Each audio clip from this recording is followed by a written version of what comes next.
ଶୃଙ୍ଖଳିତ ସହିତ ସେମାନେ ଧାଡ଼ି ରଖିକି ଯାଆନ୍ତି।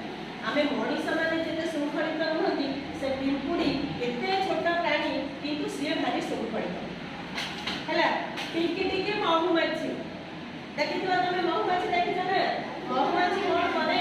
ସିଏ ତାର ସକାଳୁ ଫୁଲରୁ ଫୁଲକୁ ଉଡ଼ି ଉଡ଼ିକି ମହୁ ସଂଗ୍ରହ କରେ, ଫୁଲରୁ ରସ ସଂଗ୍ରହ କରିକି ସେ ମହୁ ତିଆରି କରେ। ତା ଫେଣାରେ ସେ ରସକୁ ରଖିକି ସେ ମହୁ ସଂଗ୍ରହ କରେ। ସେ ମହୁ ଏତେ ସୁନ୍ଦର ଭାବରେ ସେ ମହୁ ଫେଣାରେ ସଞ୍ଚୟ କରିକି ରଖିଥାଏ, ତାକୁ କୌଣସି କାରିଗର ବା ମଣିଷ ଯେତେ ବୁଦ୍ଧିମାନ ହେଲେ ମଧ୍ୟ ସେ ଏମିତି ଫେଣା ତିଆରି କରିପାରିବ ନାହିଁ।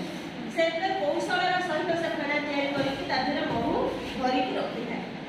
ଆମେ କ'ଣ କରନ୍ତି ନା, ସେଇ ମହୁକୁ ଆମେ କ'ଣ କରନ୍ତି, ନେଇ ଆସନ୍ତି, ନିଆଁ ମୂଳା ଦେଖେଇ